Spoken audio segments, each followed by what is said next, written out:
Hello friends, मैं आप लोगों के बीच एक छोटी सी रचना लेकर आई हूँ। मैं चाहती हूँ कि आप आपके सामने रखूँ और आप सुने और बताएं आपको कैसी लगी। और हमारी रचना में जो भी त्रुटि हो आप कमेंट करके बताइएगा, फिर जहाँ तक जमेगा मैं सुधार करूँगी।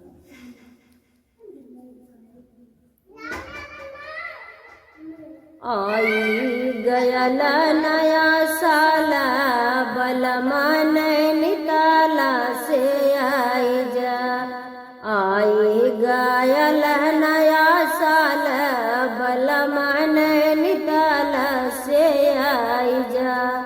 नैनीताल से आज नैनीताल से आजा बलमा नैनीताल से आजा।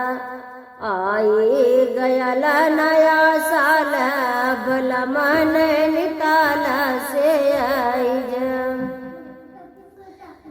नया साल के ऐसन महीना, नए साल के ऐसन महीना, ऐसन महीना हो ऐसन महीना।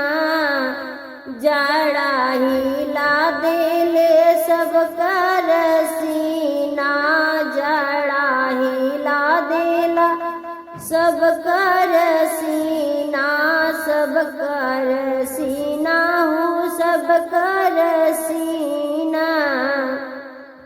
आया तलाया स्वेटर साल बलमा नैनीताल से आजा। आया तौलाया स्वेटर साल बलमा नैनीताल से आज। आई गयल नया साल बलमा नैनीताल से आज।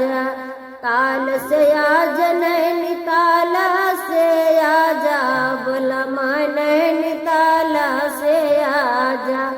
आई गयल नया साल बलमा नैनीताल से आज। मन से कही लाया जा तू नियर, मन से कही लाया जा तू नियर। आजा तू नियर हो आजा तू नियर। हंस के बोला बसैया तो के हैप्पी न्यू ईयर। हंस के बोला बसैया तू है हैप्पी न्यू ईयर।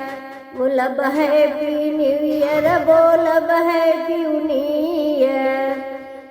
केतन मन के बहकई वीडियो कॉल, केतन मन के बहकई वीडियो कॉल।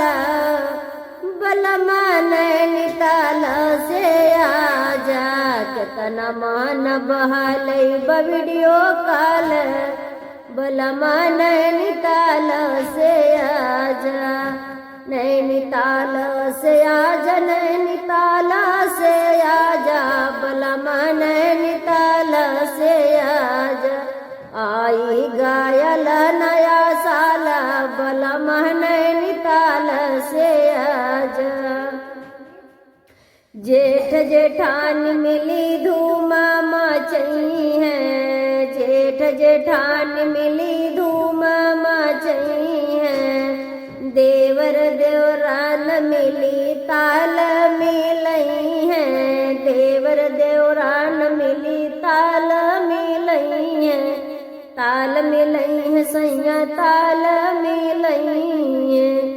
देखी मना हुई है बेहाल बलमा नैनीताल से आजा। देखी मना हुई है बेहाल बलमा नैनीताल से आजा।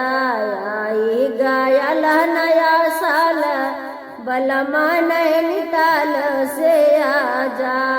आई गयल नया साल बलमा नैनीताल से आजा।